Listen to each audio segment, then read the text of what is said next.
After shifting gears on funding for Toronto Police, Mayor Olivia Chow is presenting her budget to City Council today. And there are a number of big-ticket items that we're keeping an eye on. All the action is happening at City Hall, and that is where we find our Faiza Amin right now. Faiza, what's the latest on the debate? What's happening there? Well, Melissa, the budget process is playing out as it usually does, with councillors now asking questions. The big word that's popped up is the word efficiency. So it is a packed council chamber. Right now, it's Dr. Eileen Davila, the Chief Medical Officer of Health for Toronto, who is taking questions about the money that is going to public health. But right behind her, over her shoulder, that's where you find Toronto's Police Chief Myron Demkew. We've seen a considerable amount of questions going his way. So he's been taking questions about a number of items, including money that will be going to the police force. But it seems like people who are here, members of the public, a couple of them have raised issue with that. Specifically, we know that so far we've seen 3 people, and I believe we have visuals of this, at least 3 people being removed or asked to leave by security here after there were disruptions. In one case, we saw 2 people in the audience. They were holding signs. We weren't able to see exactly what the signs said from my vantage point, at least, but they were wearing t-shirts that read "Jews for Free Palestine." So that was one disruption. Then there was a second disruption also, and they came around the time when council as well as police were taking questions about the budget here. So Toronto Police spokesperson responding to some of the questions councillors had, city staff had asked questions about the services that they oversee. And the spokesperson for police saying that of all major cities, Toronto has one of the leanest populations served per residents. They say that hiring plan allows them to maintain and keep up with population growth as well as address response times. We've seen questions around that. The spokesperson goes on to say that 25% of members are eligible to retire, and that number will go to 60% in 10 years. So any interruption to the hiring pipeline will have an impact. So they say that this is a critical time for them and that they need to keep this pipeline going.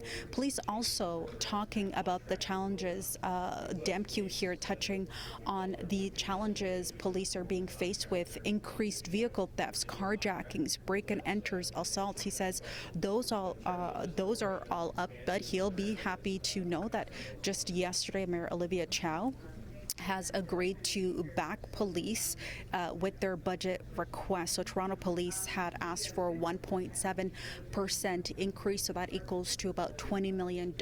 Initially, Chow said no, but it seems she's had a change of mind here. Both Mayor Olivia Chow and Budget Chief Shelley Carroll held a press conference earlier this morning. They were asked about this police budget. Take a listen. We have to invest, and we have to stop the decline. People voted for me to bring the city back on track, to change course, to fix those potholes, invest in public transit and housing. We can't do that without paying for it. Just won't work. If I look at their campaign, what they said was response times is the issue, and we don't see how we change the response times at this level. So I know that as we vote for this increase today, that we as council can watch for that response time to go down. Okay, expect the 9.5% tax hike to also be a big focal point here as the budget process gets underway. Outside, there was a rally by labor groups as well as advocates in support of Mayor Olivia Chow, who says that her budget is really focused on bringing Toronto back on track, affordability being a big point here, supporting transit, supporting housing, and supporting people who require mental health supports with early intervention. Here is what happened outside of City Hall.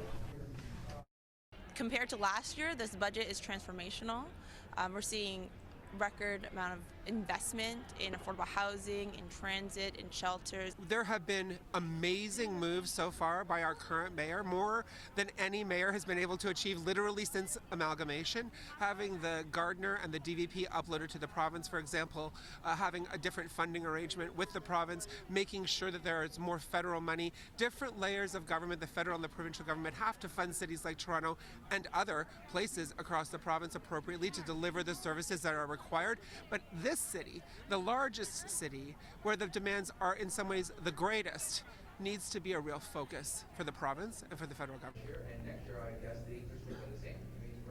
So support for Mayor Olivia Chow outside of City Hall, but whether or not her budget will get that support here inside Council, that's still to be determined as budget debates still continue. Councillors asking questions to leads here in the city. And so this meeting is set to go right until about 6 p.m. tonight. The speaker saying that they will be back tomorrow morning if necessary, Melissa. Okay, so budget day may be turning into 2 budget days at City Hall. Thanks for that update, Faiza. Thanks.